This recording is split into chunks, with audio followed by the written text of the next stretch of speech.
الحمد لله وكفى وسلام على عباده الذين اصطفى أما بعد فأعوذ بالله من الشيطان الرجيم بسم الله الرحمن الرحيم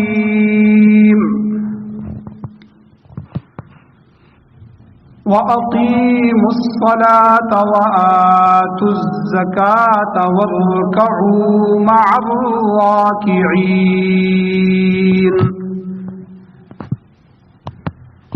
وقال الله تبارك وتعالى في مقام آخر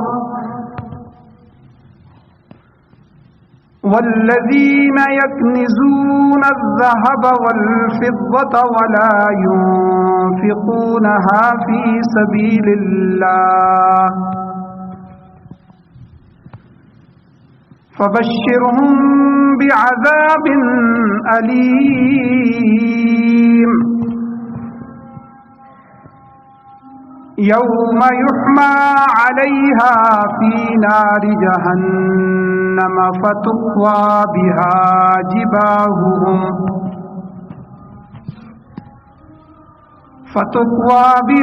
جباههم وجنوبهم وظهورهم هذا ما كنزتم لأنفسكم فذوقوا ما كنتم تكنزون فقال النبي صلى الله تعالى عليه وسلم إذا أديت زكاة مالك فقد قضيت ما عليك فيه صدق الله العظيم وصدق رسوله النبي الأمي الكريم درود شریف اللهم صل على سيدنا وعلى آل سيدنا ومولانا محمد میرے انتہائی واجب الاحترام بزرگوں، بھائیوں، دوستوں، نوجوان ساتھیوں، میں نے چند آیات مبارکہ کا اور چند احادیث مبارکہ کی آپ کے سامنے تلاوت فرمائی، تذکرہ کیا. تو ان آیات میں، ان احادیث مبارکہ میں زکوٰۃ ادا کرنے کی ترغیب دی گئی ہے. جب بچہ پیدا ہوتا ہے، وہ سیکھنا شروع کرتا ہے، تو سب سے پہلے اسلامی معاشرے میں اسے اللہ جل شانہ کا تعارف کروایا جاتا ہے، اللہ کی توحید سکھائی جاتی ہے، اور نبی علیہ الصلوۃ والسلام کا تعارف کروایا جاتا ہے. حضور علیہ الصلوۃ والسلام کی آمد بعثت کا مقصد بتایا جاتا ہے، اور اس کے ساتھ سب سے پہلے جو دین، شریعت، ضابطہ، قانون اسلام ہمیں دیا گیا، اس کے جو 5 بڑے ارکان ہیں، وہ ارکان بچوں کو تعلیم دیے جاتے ہیں کہ تاکہ ایک مسلمان کی زندگی میں چاہے جتنی مرضی کمی کوتاہی ہو جائے، لغزش ہو جائے، لیکن یہ 5 ارکان اس سے نہ چھوٹ جائے. اور حضور علیہ الصلوۃ والسلام نے مختلف احادیث میں مختلف مثالوں سے ان 5 ارکان کی اہمیت کو سمجھایا. ایک حدیث میں فرمایا کہ بنی الاسلام علی 5، کہ اسلام کی بنیاد ہی ان 5 چیزوں پہ. تو اصل عمارت کی بنیاد ہوتی ہے، جتنا باقی اسلام ہوگا وہ ان 5 بنیادوں پہ کھڑا ہو. اور کہیں کسی حدیث مبارکہ میں حضور علیہ الصلوۃ والسلام نے ان 5 ارکان کو ایک خیمے کے ساتھ تشبیہ دے کے سمجھا کہ جس طرح ایک خیمہ لگایا جاتا ہے تو خیمے میں چار طرف 4 پائے لگائے جاتے ہیں اور ایک بانس اس کے درمیان میں لگایا جاتا ہے. تو یہ 5 بانس، 5 کڑیاں، یہ 5 پلر اور ستون ہیں جو اس خیمے کو کھڑا کرتا ہے. تو حضور علیہ الصلوۃ والسلام نے فرمایا کہ نماز، روزہ، حج، زکوٰۃ اور کلمہ شہادت، کلمہ توحید، یہ 5 ارکان ہیں اسلام کے. یہ وہ 5 بانس اور 5 ستون ہیں مسلمان کے لیے. ایک آدمی مسلمان ہے اور نماز نہ پڑھ رہا ہو، یہ ہو نہیں سکتا. حضور نے حدیث میں فرمایا کہ نماز کی حیثیت اسلام میں ایسی ہے کہ جس طرح بدن کے لیے سر کی حیثیت ہو، کہ سر نہ رہے تو وہ تو انسان ہی نہیں رہتا، وہ تو مردہ ہو جاتا ہے، انسان ختم ہو جاتا ہے. اسی طرح حج، زکوٰۃ اور دوسرے جو فرائض ہیں ان کے متعلق تاکیداً حکم فرمایا. اور قرآن مجید میں ان 5 ارکان کا بڑا گہرا اور وسیع طور پر تذکرہ فرمایا. تو ایمان اور نماز کے بعد سب سے بڑا رکن جو اسلام کا ہے وہ زکوٰۃ کا رکن ہے. اللہ تعالیٰ قرآن مجید میں جاہدوا باموالہم وانفسہم، کہ وہ ایمان والے میرے راستے میں اپنے مالوں سے بھی جہاد کرتے ہیں، اپنی جانوں سے بھی جہاد کرتے ہیں، اور مال بھی خرچ کرنے کا حکم دیا، جانی عبادتوں کا بھی حکم دیا. اسی لیے ہر نماز میں، ہر تشہد میں ہم اللہ تعالیٰ کو یہ یقین دلاتے ہیں کہ التحیات للہ والصلوات والطیبات، کہ اے اللہ میری قولی عبادتیں، میری مالی عبادتیں، میری جانی عبادتیں، یہ ساری کی ساری اے اللہ خالص تیرے لیے. تو یہ زکوٰۃ ایک ایسا مالی فریضہ ہے اور پاکیزہ عبادت ہے جو پچھلے تقریباً تمام انبیاء کرام علیہ الصلوۃ والسلام کی شریعتوں میں بھی جاری رہا. اور پھر نبی آخر الزمان حضرت محمد مصطفیٰ صلی اللہ علیہ وسلم کی شریعت میں بھی اس کا حکم دیا گیا. اور قرآن کریم میں متعدد مقامات پر نماز کے ساتھ ساتھ زکوٰۃ کو ادا کرنے کا حکم دیا. 80 سے زیادہ مرتبہ نماز کے ساتھ زکوٰۃ کا حکم ہے. اس لیے علماء نے لکھا ہے کہ ہر عاقل بالغ صاحب نصاب شخص پر زکوٰۃ فرض ہے. اور دوسرا مسئلہ کہ جو شخص زکوٰۃ کے فرض ہونے کا انکار کرے وہ دائرہ اسلام سے خارج ہے، وہ کافر ہے، کیونکہ وہ ارکان اسلام میں سے ایک رکن کا انکار کر رہا ہے. اور تیسرا مسئلہ کہ جو زکوٰۃ کے فرض ہونے کو تو تسلیم کرے، میں مانتا ہوں زکوٰۃ فرض ہے، لیکن صاحب نصاب ہونے کے باوجود زکوٰۃ ادا نہ کرے وہ اللہ کے ہاں سخت گناہگار ہے. اب زکوٰۃ کیوں فرض کی گئی ہے؟ ہر ایک کا ایک حکم بھی شریعت میں بیان کیا گیا ہے. تو زکوٰۃ کی فرضیت کی کیا حکمت ہے؟ زکوٰۃ کی فرضیت کا حکم کیوں دیا گیا؟ جس طرح ابھی رمضان شروع ہونے والا ہے تو رمضان کے روزوں کو فرض کیا گیا تو اللہ نے فرمایا یا ایھا الذین آمنوا، اے ایمان والو، کتب علیکم الصیام، تم پر رمضان فرض ہے، روزے فرض ہیں، کما کتب علی الذین من قبلکم، جیسا کہ تم سے پہلی امتوں پر، پہلے لوگوں پر فرض ہے. کیوں فرض ہے؟ لعلکم تتقون، اللہ تمہیں تقوی والا بنانا چاہتے ہیں، اللہ تمہارے اندر تقوی پیدا کرنا چاہتے ہیں تاکہ تم متقی بن جاؤ. تو زکوٰۃ کی فرضیت کیوں ہے؟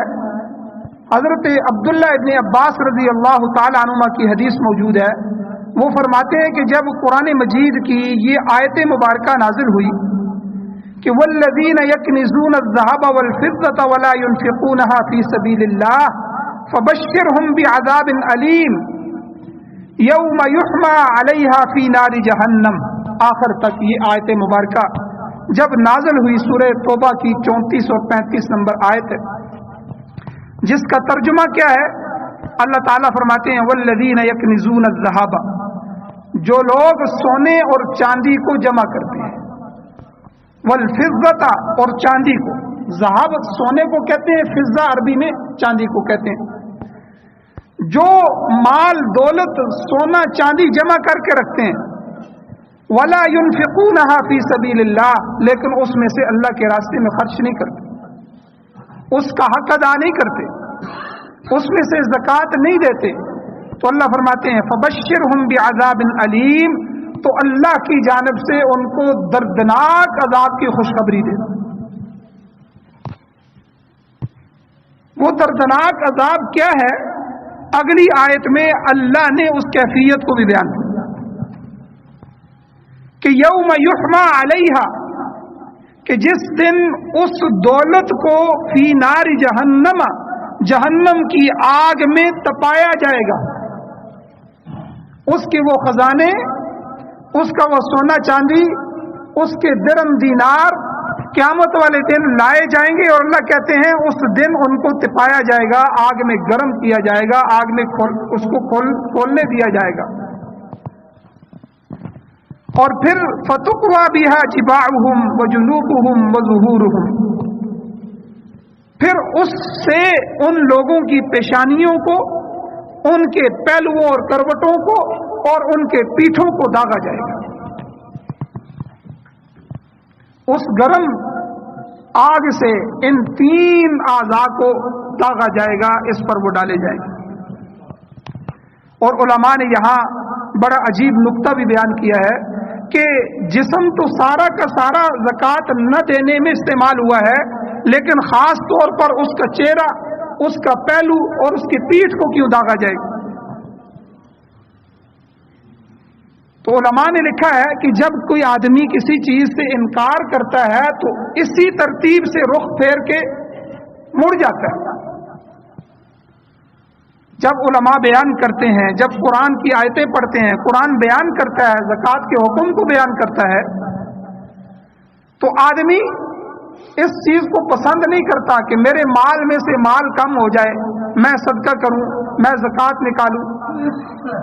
اب وہ زبان سے تو اس کا انکار نہیں کرتا، لیکن عملی طور پر اپنے اعضاء سے، اپنے جسم سے انکار کرتا ہے، پہلے چہرہ پھیر لیتا ہے، پھر پہلو پھیرتا ہے، پھر پیٹھ پھیر کے اللہ کے حکم سے نکل جاتا ہے، گویا کہ میں نہیں مانتا، گویا کہ اس نے سنا ہی نہیں۔ تو قیامت والے دن ان سونے چاندی اور ان ساری چیزوں کو، اس کے مال و دولت کو جمع کر کے آگ میں تپا کر فَتُقْوَى بِهَا جِبَاعُهُمْ وَجُنُوبُهُمْ وَظُهُورُهُمْ، ان تینوں کو کہ اس کی پیشانیوں کو، اس کی کروٹ اور پہلو کو اور اس کی پشت کو اللہ کہتے ہیں ہم داغیں گے، اور پھر کہا جائے گا هَذَا مَا كَنَزْتُمْ لِأَنفُسِكُمْ، یہ وہ تمہارا خزانہ ہے جو تم نے اپنے نفسوں کے لیے جمع کر کے رکھا، فَذُوقُوا مَا كُنتُمْ تَكْنِزُونَ، اب تم چکھو اس خزانے کا مزہ تو تم جوڑ جوڑ کر رکھتے تھے، جو تم جمع جمع کر کے رکھتے تھے۔ اتنی سخت آیات زکوٰۃ نہ دینے والوں کے بارے میں نازل ہوئی۔ تو حضرت عبداللہ ابن عباس کی روایت فرماتے ہیں کہ جب یہ آیت کریمہ نازل ہوئی تو صحابہ کرام بڑے فکر مند ہو گئے، تو ان کی حالت کو دیکھ کر حضرت عمر رضی اللہ تعالیٰ عنہ نے فرمایا کہ میں تمہاری اس فکر کو دور کیے دیتا ہوں۔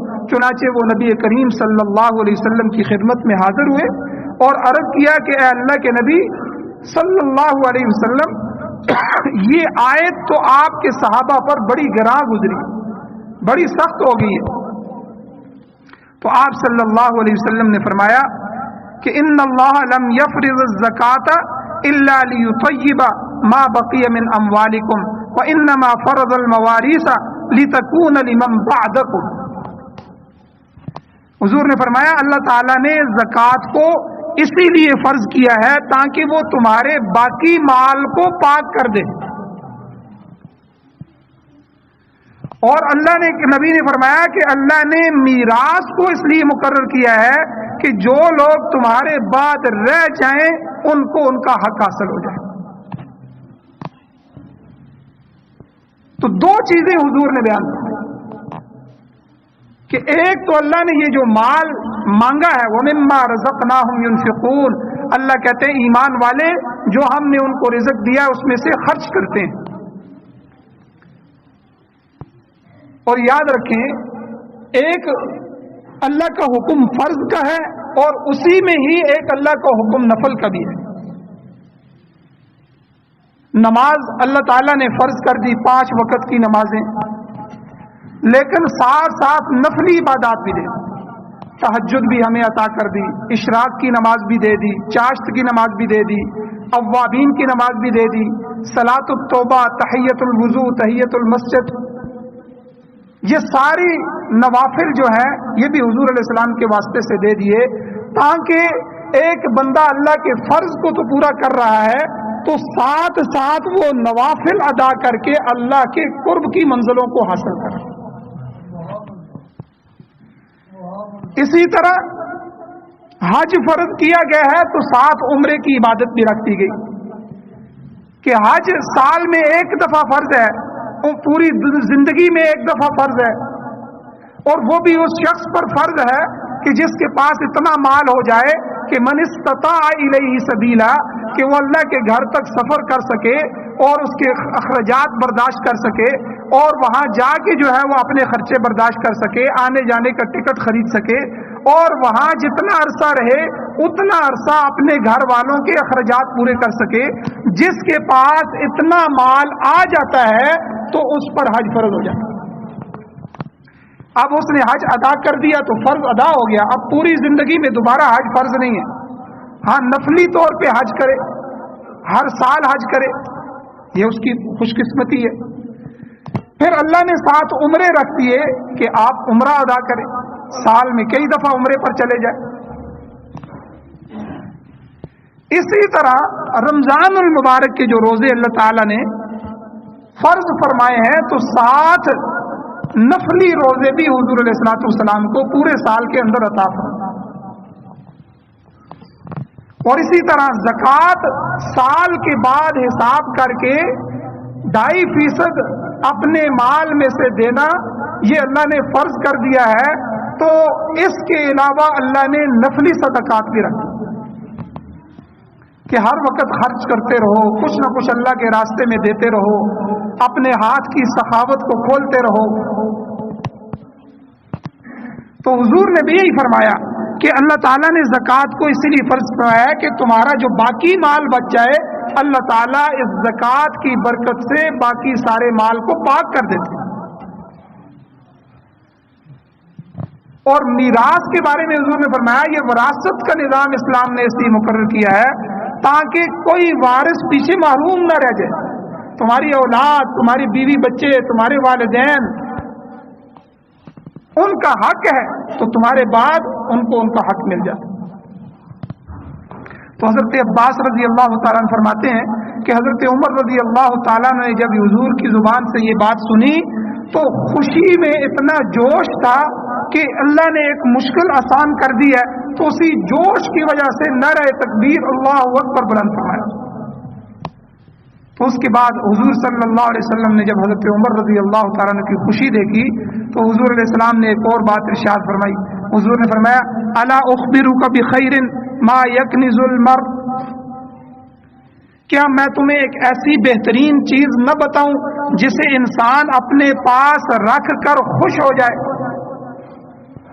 پھر حضور نے فرمایا المرأة الصالحہ، نیک بخت عورت، اذا نظر الیہا سرتہ، حضور نے فرمایا کہ جب خامد اس کی طرف دیکھے تو وہ اس کو خوش کر دے اور اس کی وجہ سے خوش رہے. وَإِذَا أَمَرَهَا أَطَاعَتْهُ، اور جب اس کو کسی کام کا حکم دے تو وہ اس کی بات کو مانے، اس کی اطاعت کرے. وَإِذَا غَابَ عَنْهُ حَفِظَتْهُ، اور جب وہ گھر سے دور چلا جائے، سفر میں چلا جائے، تو وہ پیچھے اس کے بچوں کی، اس کے مال کی، اس کی ہر چیز کی، اس کے گھر بار کی حفاظت کرے. کہ جس آدمی کو یہ نیک بیوی مل جائے، دنیا میں سب سے بڑی دولت اس کی ہے. تو بہرحال زکوٰۃ ادا کرنے کا اللہ کے نبی صلی اللہ علیہ وسلم نے حکم دیا. اور سورہ توبہ میں، قرآن مجید میں اللہ تعالیٰ حضور کو ارشاد فرماتے ہیں، خذ من اموالہم صدقۃ تطہرھم وتزکیھم بہا، کہ حضور آپ ان صحابہ کے مالوں میں سے صدقہ لیں، تطہرھم، جس کے ذریعے آپ ان کی تطہیر کریں، ان کو پاک کر دیں، وتزکیھم بہا، اور ان کا تزکیہ کریں. تو پتہ چلا کہ جب انسان اللہ کی رضا کے لیے اپنے مال کو اللہ کے راستے میں خرچ کرتا ہے تو اس کی ظاہری اور باطنی پاکیزگی کا بھی سبب ہے. اللہ تعالیٰ اس کے قلب کی بھی صفائی فرماتے ہیں، اس کے ظاہر کی بھی صفائی فرماتے ہیں. اب دوسری بات کہ زکوٰۃ واجب ہونے کی شرائط کیا ہے. پہلی شرط ہے مسلمان ہونا. کافر کے لیے، غیر مسلم کے لیے زکوٰۃ نہیں ہے،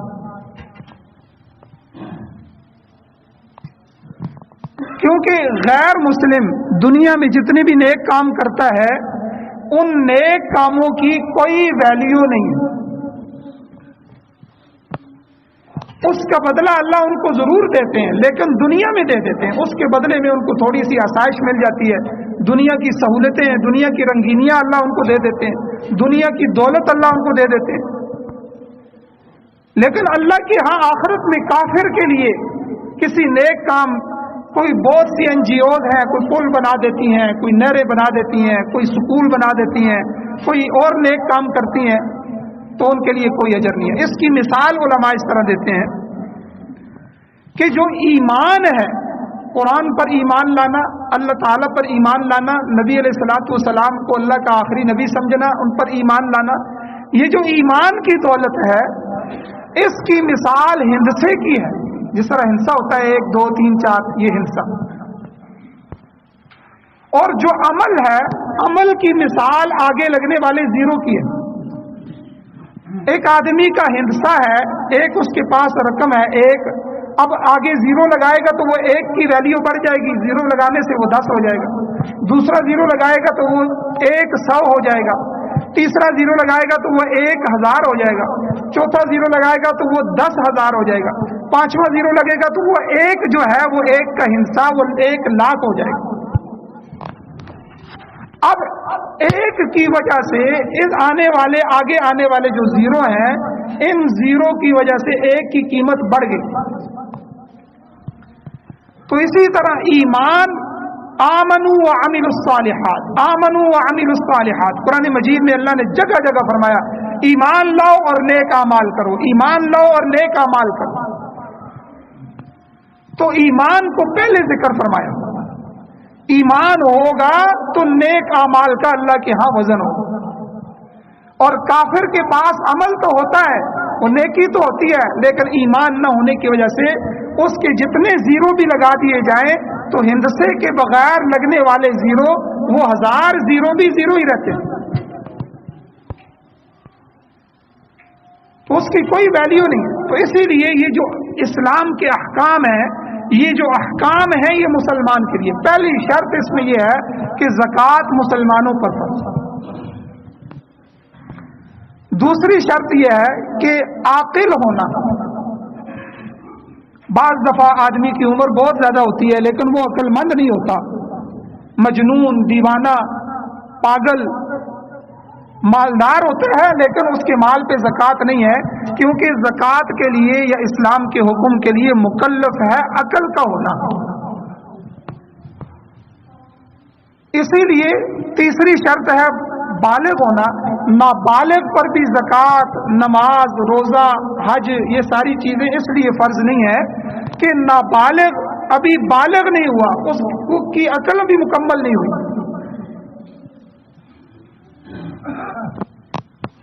تو تیسری چیز مسلمان ہونا، عاقل ہونا، بالغ ہونا، اور چوتھا آزاد ہونا۔